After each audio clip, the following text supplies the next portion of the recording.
मोहतरमुल मुकाम लायक सद एहतराम सामीन इकराम नाजरीन हजरात, मैं मोइनुद्दीन शाहीन एसोसिएट प्रोफेसर शोबाई उर्दू सम्राट पृथ्वीराज चौहान गवर्नमेंट कॉलेज अजमेर आपसे रूबरू हूँ। और आज की निशस्त में हम उर्दू ज़बान की पैदाइश से मुताल्लिक़ मुख्तलिफ नज़रियात पर रोशनी डालेंगे, उस पर गुफ्तगू करेंगे। जैसा कि मालूम है, उर्दू एक मखलूत ज़बान है और ये हिंदुस्तान की पैदावार है। इसे किसी तरह से भी विदेशी या परदेसी नहीं कहा जा सकता। ये ज़बान कैसे पैदा हुई, ये अलग मौजू है, लेकिन फिलवक्त हमारा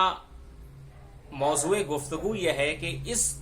ज़बान की पैदाइश के मुताल्लिक़ मुख्तलिफ माहिरीन लिसानियात यानी लिंग्विस्टिक के माहिरीन, भाषा वैज्ञानिकों ने अपने अपने तौर पर किस किस्म के ख़यालात का इजहार किया, उस पर मुख्तसरन गुफ्तगू की जाएगी। सबसे पहले मौलाना मोहम्मद हुसैन आज़ाद के नज़रिए से हम बहस करना चाहेंगे, जो उन्होंने अपनी शोहराए आफाक तसनीफ़ आब हयात में पेश किया है। आब हयात की शुरुआत ही आज़ाद के इन अल्फाज से होती है। इतनी बात हर शख्स जानता है कि हमारी उर्दू ज़बान ब्रज भाषा से निकली है और ब्रज भाषा ख़ास हिंदुस्तानी ज़बान है। हाल ही के मासरीन में मौलाना मोहम्मद हुसैन आज़ाद एक ऐसे शख्स थे जो तनकीद के साथ साथ तारीख़ और तहक़ीक़ पर भी नज़र रखते थे। हालांकि शिबली के यहाँ भी इस तरह के नज़रियात मिल जाते हैं। मोहम्मद हुसैन आज़ाद ने दरअसल उर्दू की पैदाइश का सिलसिला तब से जोड़ने की कोशिश की है कि जब अकबर आज़म ने अपनी राजधानी या अपना दारुस सल्तनत दहली से तब्दील करके फतेहपुर सीकरी में कायम किया था, जो ब्रज प्रदेश है। और उनका नज़रिया यह है कि उनके आने के बाद यहाँ उर्दू फली फूली। ब्रज भाषा और दहली की ज़बानों का आपस में जब इख्तिलात हुआ, इनका जब खलत मलत हुआ,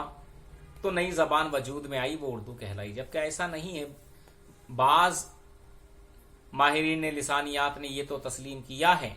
कि ब्रज भाषा का उर्दू की पैदाइश में बहुत बड़ा रोल है, लेकिन ये तस्लीम नहीं करते कि सिर्फ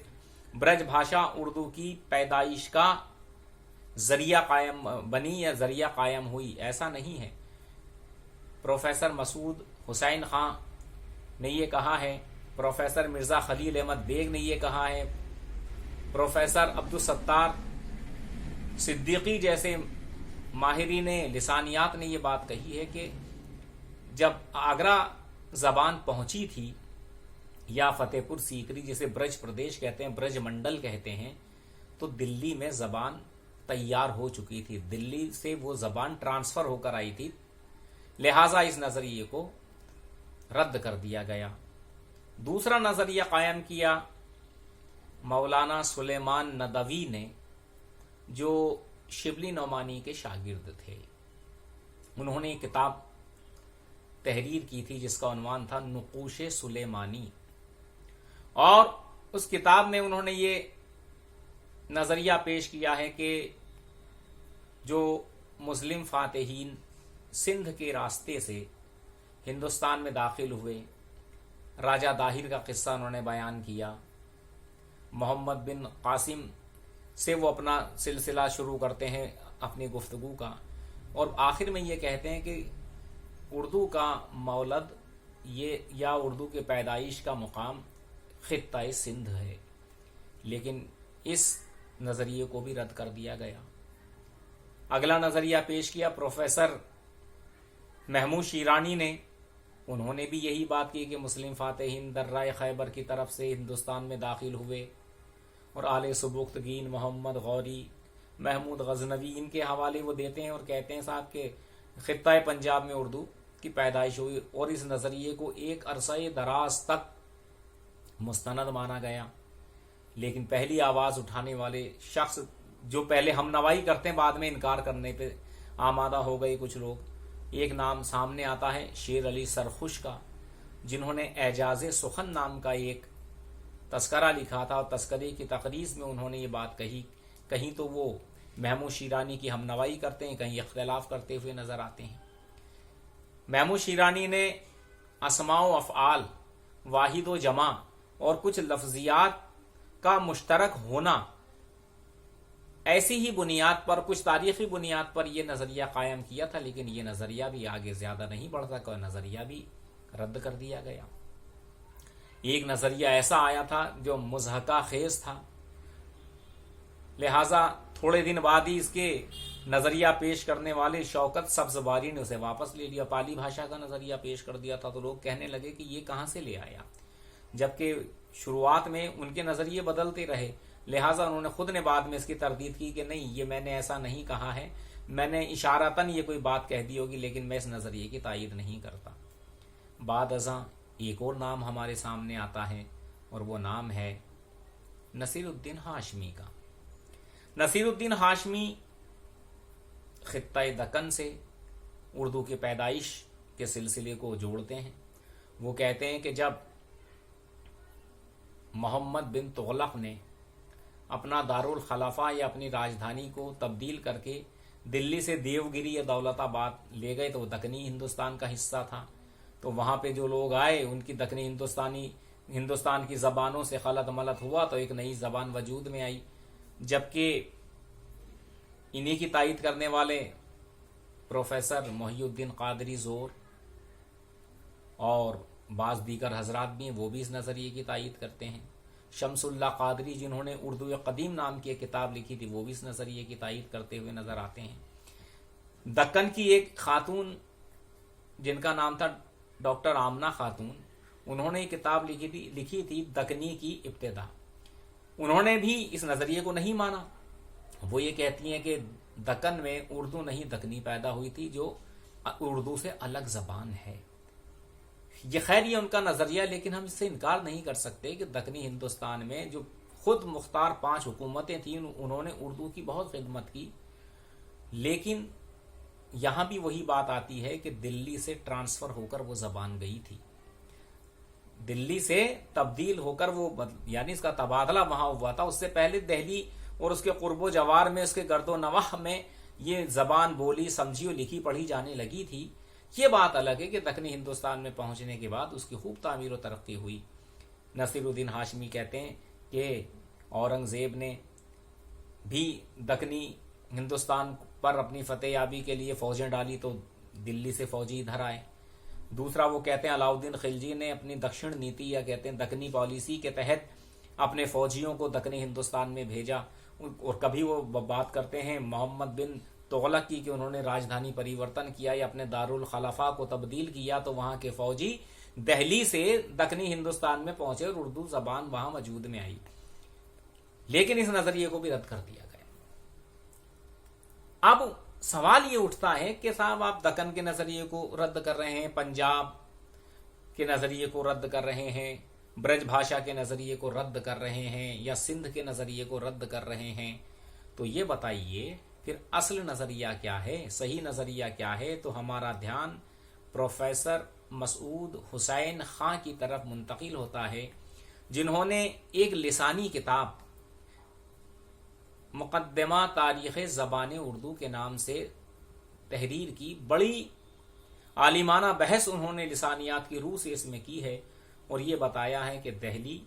اور اس کے گرد و نواح میں اردو زبان پیدا ہوئی، ہریانی، میواتی، پنجابی، برج، کھڑی، ان سبھی زبانوں کا اس میں پیدائش میں رول رہا ہے، اور اس کو یہ نہیں کہہ سکتے جہاں بھی گئی کہ وہ دوسرے علاقے میں پیدا ہوئی، یہ پیدا تو دلی کے آس پاس ہوئی، لیکن یہ بات الگ ہے وقت ضرورت کے مطابق یہ ہندوستان کے مختلف علاقوں میں तब्दील होती रही, पहुंचती रही, ट्रांसफर होती रही, इसका तबादला होता रहा, लेकिन इसका असल मौलद तो दहली और नवाहे दहली है। देखिए हजरात, ये उर्दू की हरदिल अजीजी और उर्दू से मोहब्बत का सबूत है कि इसे हर शख्स अपने इलाके से जोड़ना चाहता है। यानी वो ये कहना चाहता है कि नहीं, ये हमारे इलाके की ज़बान है, ये हमारे यहाँ पैदा हुई, हमारी जो मुकामी ज़बान है उसके अल्फाज, तराकीब या हमारे बुजुर्गों ने इस ज़बान को पैदा करने में, इस ज़बान की परवरिश में रोल अदा किया। हम इनकार नहीं करते, हर खित्ते में उर्दू ज़बान की पैदाइश, उसकी तामीर व तरक्की के लिए कुछ ना कुछ उनका जो कहते हैं कंट्रीब्यूशन, योगदान या उनकी खिदमात शामिल रही हैं, उसके लिए वो हमेशा याद किए जाएंगे। एक नज़रिया आता है,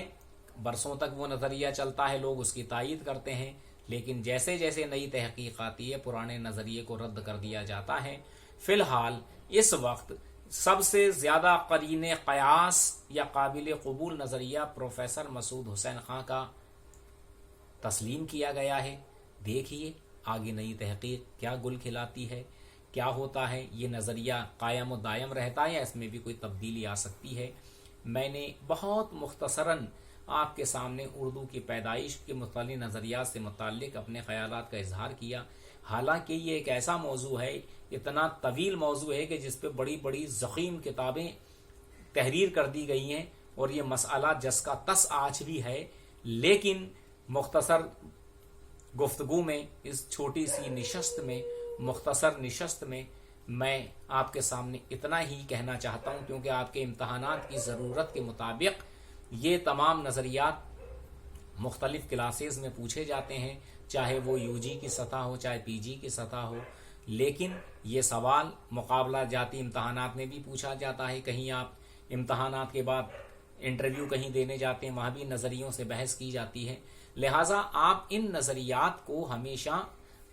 अपने जहन में रखें कि उर्दू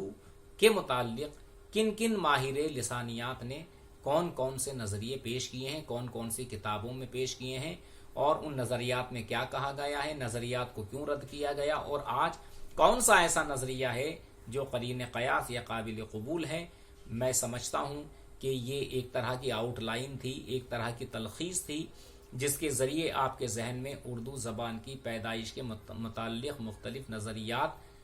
जहन नशीन हो गए होंगे, और आप ख़ुद भी अपने तौर पर, अपनी फ़िक्र व दानिश के तौर पर इस पर सोचिए, तफक्कुर से काम लीजिए, चिंतन मनन से काम लीजिए।